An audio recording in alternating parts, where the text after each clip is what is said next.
കുഞ്ഞ് വായിച്ചു. ഒരനുഗ്രഹം കിട്ടിയോ? കിട്ടിയില്ല. അനുഗ്രഹം കിട്ടുമോ? പറഞ്ഞുതരാം. ഞങ്ങൾ തീയിൽ കൂടെ, 2 വെള്ളത്തിൽ കൂടെ. ഇസ്രായേൽ ജനം മിസ്രൈമിന്റെ പാളയത്തിൽ കട്ടക്കളത്തിൽ ഊഴിയവിചാരകന്മാരുടെ ചാട്ടവാറ്, അവരുടെ കഷ്ടത ഞാൻ കണ്ടു, നിലവിളി ഞാൻ കേട്ടു.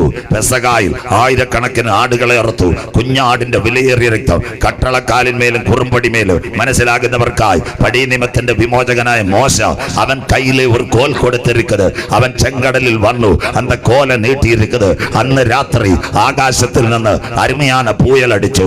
ഇസ്രായേൽ ജന ചെങ്കടലിൽ കൂടി മറുകര കടന്നു. മനസ്സിലാകുന്നവർക്കായി സ്വോത്രം. ഞങ്ങൾ തീയിലും വെള്ളത്തിലും. പുറകെ ആരുണ്ടായിരുന്നു? ഫറവോനും സൈന്യവും. മനസ്സിലാകുന്നവർക്കായി. അതെന്താ കാര്യം? ഫറവോൻ സാധാരണ പുള്ളിയല്ല.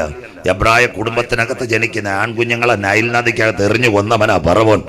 അന്നത്തെ കാലത്ത് നിങ്ങൾ മനസ്സിലാക്കണം, വീട്ടിനകത്ത് കുഞ്ഞിനെ പിടിക്കും, നടുഭാഗം ബലിക്കല്ലിൽ അടിക്കും. ആ കുഞ്ഞുങ്ങളെ നൈൽ നദി വലിച്ചെറിഞ്ഞ് ഫറവോന്റെ പട്ടാളക്കാർ കൈയടിക്കും. പക്ഷേ ചെങ്കടൽ കടന്നമ്മാമ ഒരു കുഞ്ഞുങ്ങളും ആ വെള്ളത്തിനകത്ത് വീഴാൻ എന്റെ ദൈവം അനുവദിച്ചില്ല. പുറകെ വന്ന ഫറവോന് സൈന്യം ദാ കിടക്കുന്ന ചെങ്കടലിനകത്ത്. സ്വോത്രം. നിനക്കെതിരെ പോരാടുന്ന ശക്തികൾക്കെതിരെ നീ പടപൊരുതരുത്. നീ പ്രാർത്ഥിച്ചോണ്ടാ മതി. സ്വോത്രം. ഇപ്പൊ എത്ര വാക്കായി? 7-8 വാക്കായി. കോഴിക്കാന അരുമயான ചർച്ചക്കുള്ള വന്നിരിക്കുന്നത് ഒരു അനുഗ്രഹം കടയാതെ. അവൻ നമ്മെ ജീവനോടെ കാക്കും. നമ്മുടെ കാലടികൾ വരുവാൻ അനുവദിക്കത്തില്ല. ദൈവമേ, നീ ഞങ്ങളെ പരിശോധിച്ചിരിക്കുന്നു. വെള്ളി ഊതിക്കഴിക്കും പോലെ നീ ഞങ്ങളെ ഊതിക്കഴിച്ചു.